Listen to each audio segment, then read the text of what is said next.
In a recent development, the president of Mauritania, Mohamed Ould Cheikh El Ghazouani, has called for Mali's return to the G5 Sahel organization. Mali had previously withdrawn from the regional military alliance in May last year, citing concerns about autonomy and instrumentalization within the organization. The appeal was made during the opening of the fourth session of the General Assembly of the Sahel Alliance, which aims to mobilize international aid for the development of the Sahel region. It's worth noting that the junta currently governing Mali since 2020 has distanced itself from France and its allies, instead seeking support from Russia.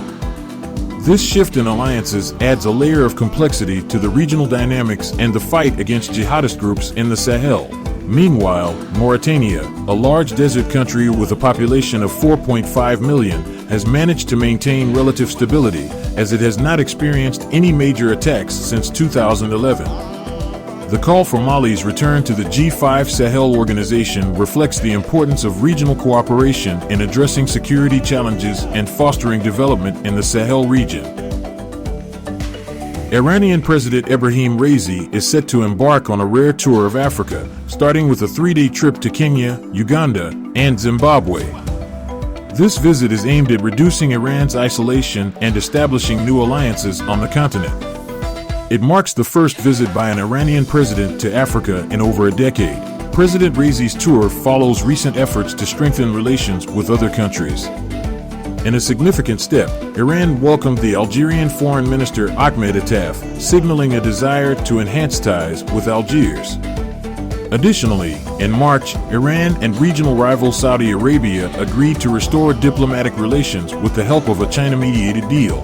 Prior to his African tour, President Raisi also visited Latin America and Indonesia, demonstrating Iran's interest in strengthening relationships across different regions. The German government has strongly condemned the violent clashes that occurred over the weekend at an Eritrean music festival held in Gießen, north of Frankfurt.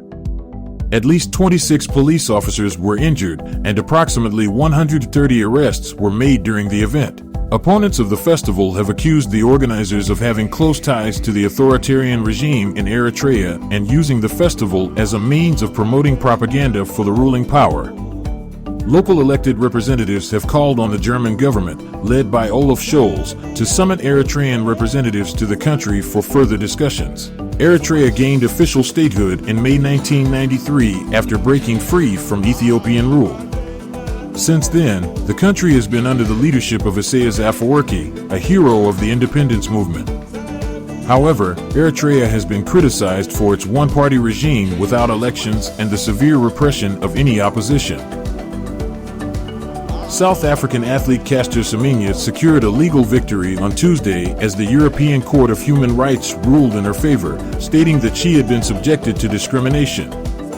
Semenya had challenged Switzerland's Supreme Court, which had upheld a decision by the Court of Arbitration for Sport, supporting World Athletics regulations on testosterone levels for female athletes. The controversial regulations require athletes like Semenya, with naturally high testosterone levels, to undergo medical intervention to lower their hormone levels in order to compete in female track events. These rules have effectively halted Semenya's career since 2019. Her case intertwines with the broader issue of sex eligibility in sports, including transgender women's participation. World Athletics argues that high testosterone levels provide an unfair advantage, similar to a male competing in women's sports, and has progressively tightened its rules. While the European Court's ruling supports Semenya's claim against discrimination, it remains unclear how it will impact the existing regulations.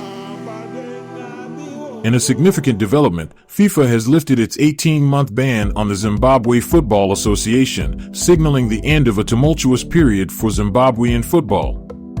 The ban was imposed in February 2022 due to government interference in the sport, resulting in Zimbabwe's exclusion from the African Cup of Nations preliminaries in 2023. While the ban prevented Zimbabwe from participating in the African Cup of Nations, they were allowed to compete in the qualifiers for the 2022 World Cup in Qatar. Now, with the ban lifted, Zimbabwe can eagerly look forward to participating in the upcoming African qualifiers for the next World Cup. Zimbabwean sports authorities expressed relief and determination during a press conference held in Harare, acknowledging the challenges caused by the suspension and vowing to prevent similar issues in the future.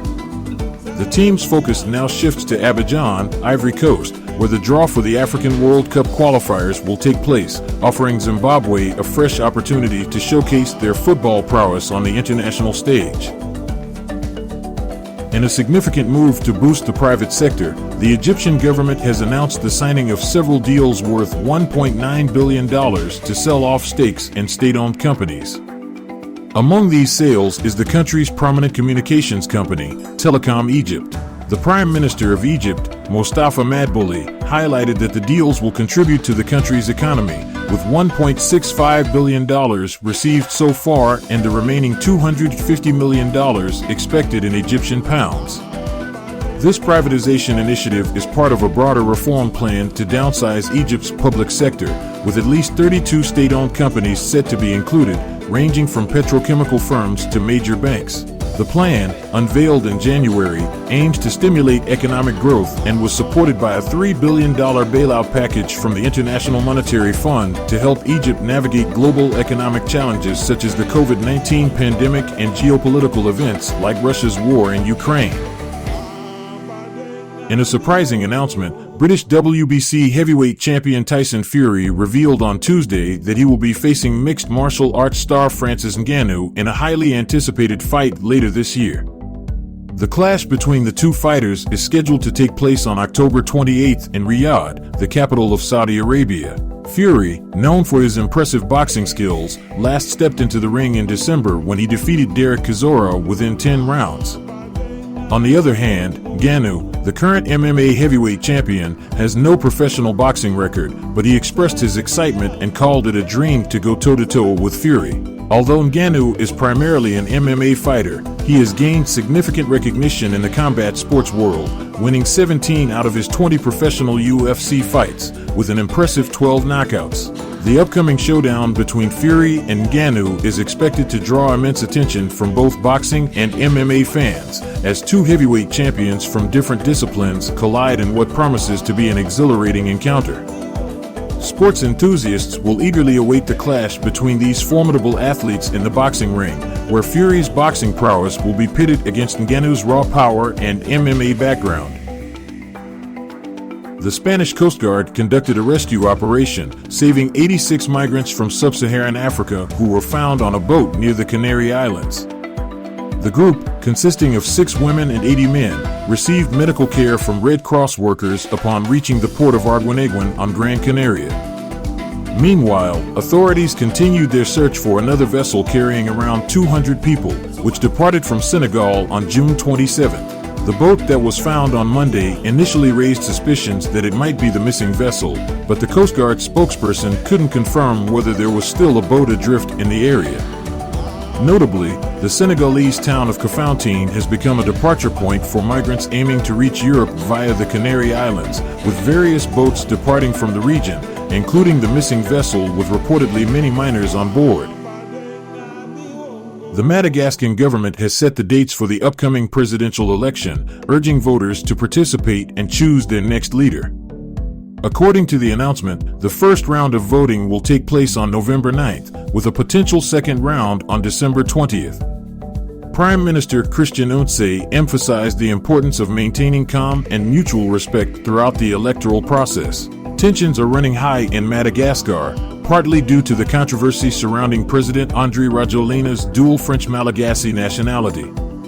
If Rajoelina were to lose his Malagasy nationality, as per the country's nationality code, he would be ineligible to run for office.